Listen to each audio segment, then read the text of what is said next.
WFMY News 2 Chief Meteorologist Tim Buckley with you on this Tuesday evening. And what I want to do is give you an update on Major Hurricane Milton. If you're watching this from Florida, this storm is headed your way. We're tracking it very carefully, and there's a lot of details still to be sorted out with the hurricane. And there's also a lot that we already know. Shifts are happening right now. So let's get right to it. We're going to start out by showing you where the storm is, and then we'll get into the details of where it's going and why as well. We're looking at a wide view right now of the Gulf of Mexico. Of course, that's Florida over here. Here's Cuba. That is the Yucatan Peninsula, and there's Texas. The Gulf is a big place. Hurricanes can sometimes take up a big chunk of the Gulf of Mexico. Milton is actually a stronger but more intense storm than we usually see. By comparison, last week when we talked about Helene, or 2 weeks ago I guess it was, Helene took up almost this entire chunk on the east. So Milton is smaller in size than most hurricanes, but way more intense on the peak intensity side of things. This is the latest update as of Tuesday evening, right around 5:30 Eastern time. The winds were measured at about 165 miles per hour. That's good enough to make it a Category 5 hurricane yet again. It went there for the first time back on Monday, getting extremely intense so quickly, going from a tropical storm to a Cat 5 in just about 24 hours. That hardly ever happens. This is a very powerful storm and a resilient one too. Earlier today it weakened a little bit. Now it's right back up there, and it's starting to make a little bit of a turn. If you look at the motion now, it's moving to the east-northeast. That means it's moving right about in a diagonal motion just like that. Earlier today, it was moving due east, and it did that for longer than we were expecting, which could mean some shifts in the path farther down the line. And just for a refresher here, when we talk about a Category 5 hurricane, that can mean anything with winds higher than 157 miles per hour. What I mean to say is that there's no category higher than a 5. Once you get to 157 miles per hour, that type of intensity, that type of wind is expected to be so devastating that you can't even really do any more damage than that. So Cat 5, that's the top of the charts, and I think with some good reason as well. This is just kind of jaw-dropping to watch. We measured this with our NOAA satellites earlier today, and you can see on the visible imagery, we're just looking at the storm spinning so clearly. Once the eye reformed, you'll notice the intensity of it and a little bit of a swirling motion inside as well. There's also these rippling effects on the north, or on the top side of the clouds, called gravity waves. That's that air kind of rushing on top of the thunderstorms that are circulated around the storm center. If we look about it this way, you're also seeing a very healthy and scary hurricane as well. It's pretty symmetric on most sides, a little bit less thick over here, a little bit thicker there.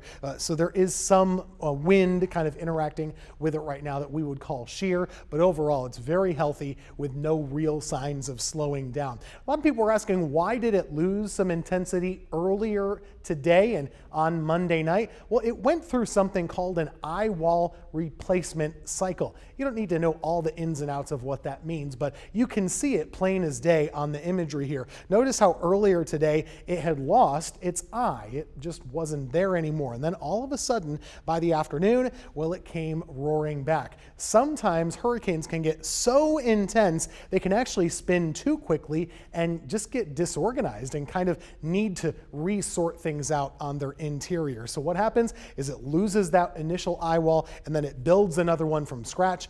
In that rebuilding process, it usually loses a little intensity. The bad news is it got it right back, and so it's back to the Cat 5 status now, and the water is very warm all the way toward Florida on the remainder of this path. So what's to start it to slow down, or what's going to prevent it from staying a Cat 5 all the way to landfall? There are more factors at play than just warm water. Once it gets closer to Florida, it is expected to lose a little bit of its top wind. So it's a Cat 4 or a Cat 3 forecast as it gets closer to the west coast here. Why would that be? Well, there's some harsher winds that are going to start to interact with the system once it gets a little bit closer to the peninsula. There's also likely to be a little bit more of dry air that starts to at least interact somewhat with the system. In any case, a major hurricane is a major hurricane. Once you get above a 3, it's very serious. Now, this is the cone from the Hurricane Center. I always like to emphasize what you're looking at and what you're not looking at. The cone is not meant to show the size of the hurricane. Instead, it's only giving you a range of possibilities of where the storm center can move, all right? So in this cone, the way to interpret that is anywhere from Fort Myers to a little bit north of Tampa, you are still within realm of possibility of getting a direct hit, which is to say the storm center could go as far south as Fort Myers, or the storm center could go as far north as up here, closer to the north of Tampa area. Those are all still on the table. Now, we'll watch it as the cone shifts a little bit in the days ahead, but there have been some trends within the last 12 to 24 hours. Remember, I said the storm was tracking a little bit south. This has been shifting a little bit south of Tampa. We'll keep an eye on that. If the storm goes south of Tampa, the Eyewall, that would be a little bit better for surge there. We'll see what happens, but that would also be worse for places like Sarasota and Bradenton and Fort Myers. It will be crossing the Florida Peninsula, going over into the Atlantic by Thursday. We talk about computer models sometimes. We don't always explain them or show them, but this is what they look like right now. We call them the spaghetti models sometimes just because of the way that they look. But the main clustering right now is generally focused between Fort Myers and Tampa. Not so many on the north side, which means hopefully the eye will not pass to your north if you're in Tampa. Again, that would be a worst case scenario for Tampa Bay when it comes to storm surge. It's a weird path, not a path that hurricanes often take from its position there over to Florida like this. Why would that be the case? Well, strong high pressure is moving down the east coast, and there are easterly winds, or I should say westerly winds, blowing east, so that once Milton gets to about this latitude, it's just forced to go this way. It's getting pushed that way, and there's a blocking mechanism in high pressure, which really just acts as a big lineman of sorts. To use a football analogy, it can't go north into it. It's like dropping a big boulder into a stream. The water is just going to flow right around it rather than right through it. So we know it's going to turn across Florida, but subtle shifts in the track, they're going to make all the difference when it comes to the impacts to the cities on the West Coast. So what does our computer model say in-house? Let's walk you through it. This would be Wednesday at about 8 o'clock. Once you get to Wednesday evening, things are starting to go downhill. If you're in Florida, I would recommend once you get to Wednesday afternoon, you want to get where you're going to be and ride it out. You don't want to be out and about Wednesday night and into Thursday morning. So this is what we're seeing. Those are wind speeds here. Already noticing very high winds along the west coast of Florida. There's the eye of the storm too. Our computer model thinks somewhere right about here would be that landfall potential between Sarasota and Tampa. Now winds are going to extend out from there. Anywhere from 80 to 90 mile per hour wind gusts are possible across all of central Florida. A little bit higher than that, of course, in the landfall zone, which the current forecast has as a Cat 3. Now, wind and rain are going to extend away from the center. This is not much of a storm for you in South Florida.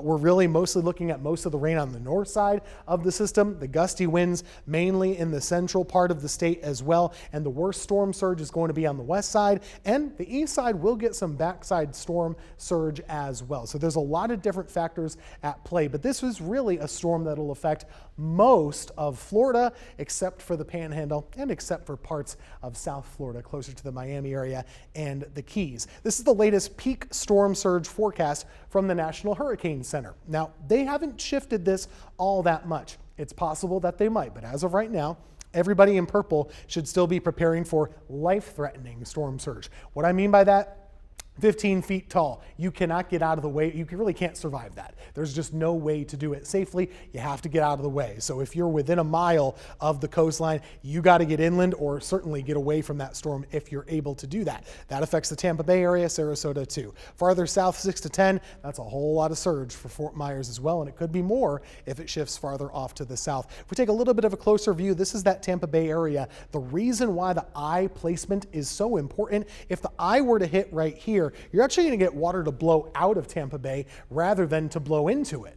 That's a much better outcome than if the eye is right here, then you're pushing all that bay water inland. So it's really such a high stakes game of where the storm is. If it's right there or right there will be huge impacts to the Tampa area. We could say the same thing down here closer to Port Charlotte and Fort Myers.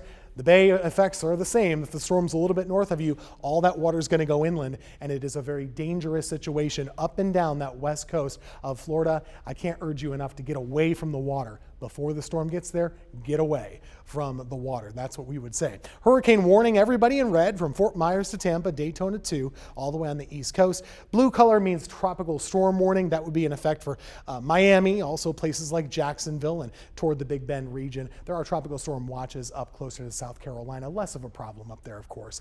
There is a tornado threat with the system on Wednesday. There will be several tornadoes likely in the Florida area for a day or two. Flash flooding is always a risk with a hurricane, and the worst of the rain on this storm should be on the north side of the eye. That's the way it's looking like on the models right now. That would be a highest risk of flash flooding. About 10 to 15 inches of rain is possible in some of those areas. There will be inland flooding away from the coastal areas as well. Just to recap, if you're watching this here in our home state of North Carolina, where I'm broadcasting from, our weather is clear as a bell because of that high pressure area, and you can see the hurricane, it gets blocked. It just can't come northward, and that's why we're going to expect it to stay well south of us. As we go throughout the night tonight, we'll see if we have to update this list. Milton was already climbing the charts on Monday with 180-mile-per-hour winds. It also got to a top 5 status in strong storms in terms of pressure. It is possible it could get more intense. As we go farther along, we'll keep you updated on Hurricane Milton, and it'll be coming ashore into the Florida area by Wednesday night. Make sure you're prepared,